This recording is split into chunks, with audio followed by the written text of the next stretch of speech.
Hey, if you're like me, you're always looking for the latest scientific breakthrough research study related to health, fitness, and bodybuilding. A little history about myself. I've been interested in fitness and bodybuilding since I was 14 or 15 years old. And one of the first magazines I can remember reading was Muscle and Fitness in the early 1980s. I'm sure you guys remember the images. Some of you may remember the images from these magazines. Definitely had that 80s style to it. Now, for those of you who don't remember, the internet was just in its infancy in the early 80s. And for those of you who were lucky enough to have a dial-up modem to access the internet, wait for it.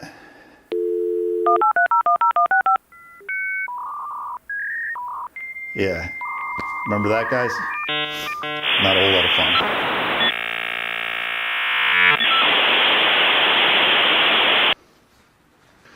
Well, a single page download took incredibly long.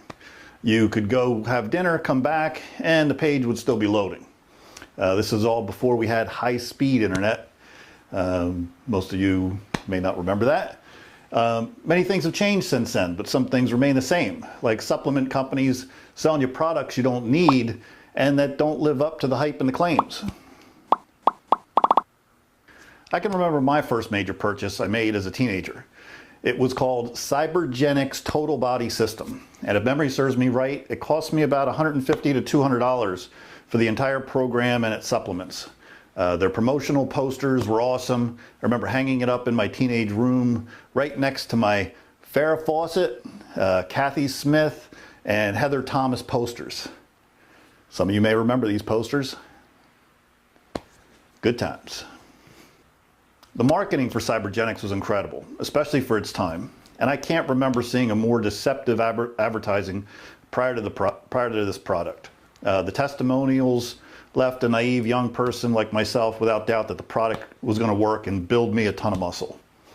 So the reason that I bring this up is because fast forward 35 years later, supplement companies are still looking for you to spend your hard-earned money on their products.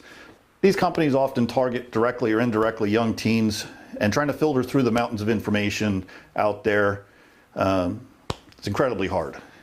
You probably know by now that new supplements enter the market daily, and trying to keep up with the information can be exhaustive. It's information overload.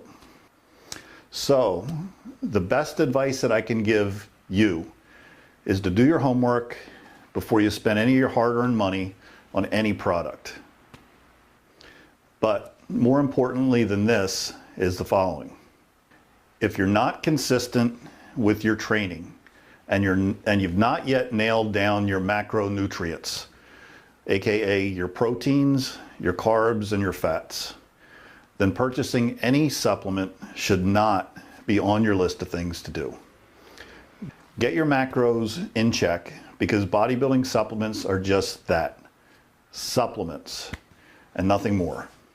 They are in addition to your overall nutrition. And keep in mind, guys, scientific studies are just that. They're not the end-all be-all, right? These articles are going to quote these scientific studies, but keep in mind, these scientific studies do not necessarily equate to what I call real-world results. The results that an average, typical person's going to see in the gym. What you're going to see, what I'm going to see, the gains, 200% increase in strength, 300% increase in muscle mass, and all these other statistics that they throw at you. Doesn't necessarily, sounds great on paper, but I've yet to find a product, a natural product, or a product you can buy over the counter. No, we're not talking prescription stuff. I'm not talking illegal stuff. I'm talking supplements. I've yet to find a supplement that lives up to the hype. So keep that in mind. 35, 40 years later, these supplement companies, again, are just that. They're supplements. Get your nutrition in check. Then think about supplements. All right? All right, guys. Enjoy your day. Thanks for watching. If you haven't subscribed to the channel. Leave comments below. If you're interested in any particular topic, let me know, and I'll see if I can get something posted for you. Thanks for watching.